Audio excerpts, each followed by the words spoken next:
Friends, welcome back to my channel. আজকে blog আমি এখান দিয়ে স্টার্ট করছি। আমাকে আবারও ইএসআই হসপিটালে যেতে হবে। ওই আমরির ওখানে যে ইএসআই হসপিটালটা আছে, ওখানে মেডিকেল সার্টিফিকেট দেখালে হয়তো ওরা ছুটিটা হয়ে যেতে পারে। তো চলো দেখতে থাকো।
কামলা 30 টাকা।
তো আমি এখন 55তলা যে ইএসআই অফিসটা আছে ওখানে এসে বসে আছি। ওদের লাঞ্চ টাইম বলে, তাই একটু ওয়েট করছি অফিসারের সঙ্গে দেখা করব, কথা বলবো বলে।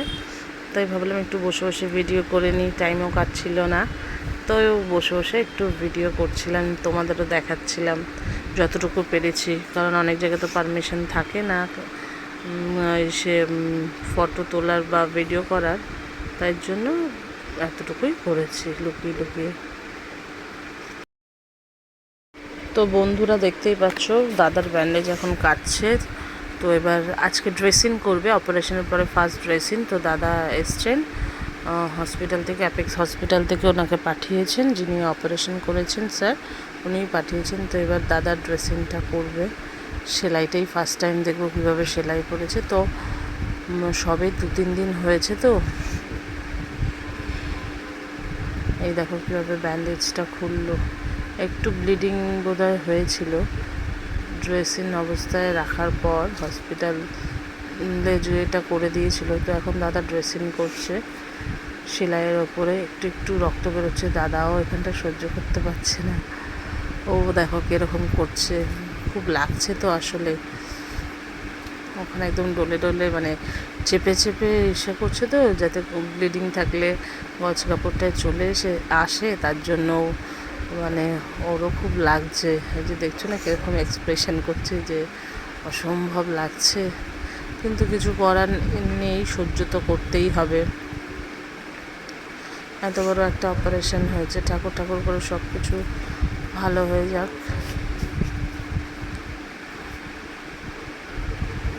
তো দেখো কীভাবে এই দাদা ড্রেসিং করছেন।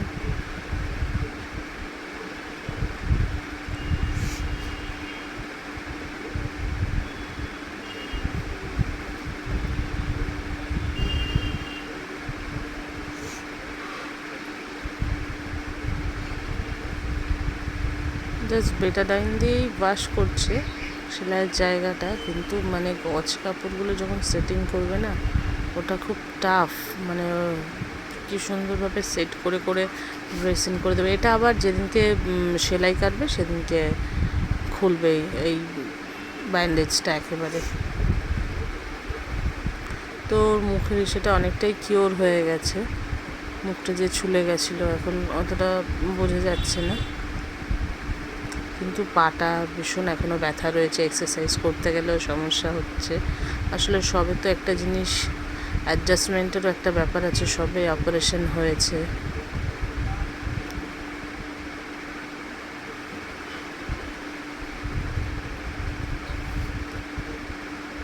অনেকগুলো স্টিচ পড়েছে, প্রায় 9-10টা তো স্টিচ হবেই।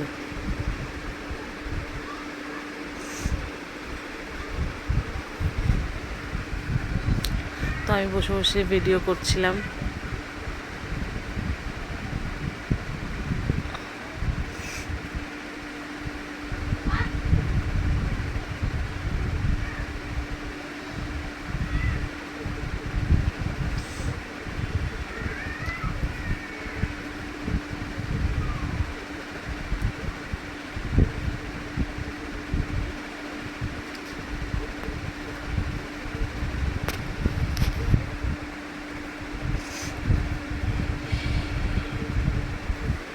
গজ কাপড় একটার উপরে একটা কীভাবে দাদা সেটিং করছে দেখো, আমি তাই বসে বসে সেটাই দেখছিলাম। খুব সুন্দর সেট করছে গজ কাপড়গুলো, ভাঁজ করে করে চেপে চেপে বসাচ্ছে, ওগুলো অ্যাডজাস্ট হয়ে যাচ্ছে হাঁটুর মধ্যে। তো আমি এই ড্রেসিং অবধি ভিডিও করতে পেরেছিলাম, তারপরে খুব একটা ভিডিও করতে পারিনি, নানান কাজে ব্যস্ত হয়েছিলাম।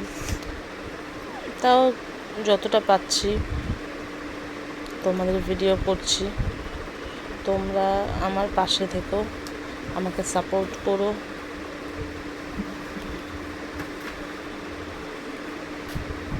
আর কিছুই বলার নেই।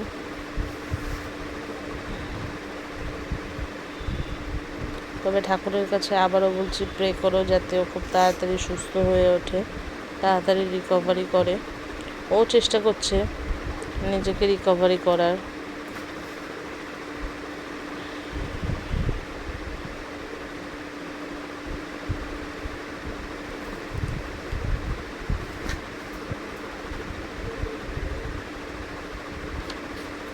তো আমি আর বেশি বকবক করবো না, তোমরা ড্রেসিংটা দেখো।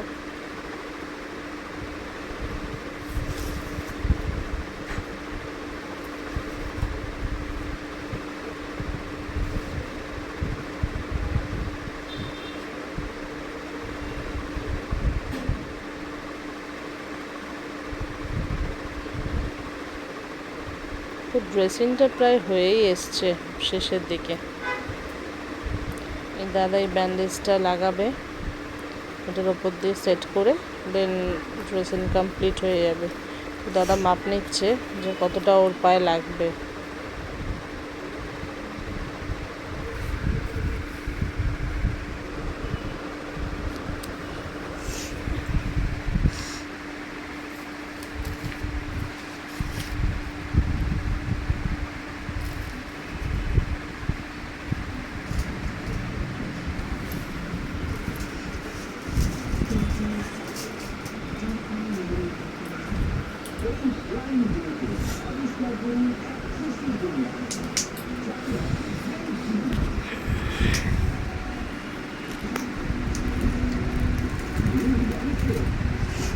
এই ব্যান্ডেজটা নাকি বসে করলেই সুবিধা, কারণ যেহেতু ও হয়তো পাটা স্ট্রেচ করবে, তো তার জন্য বসেই করাচ্ছে দাদা, কারণ শুয়ে করলে ওটা স্ট্রেট হয়ে যাবে, তাতে আবার সমস্যা হবে।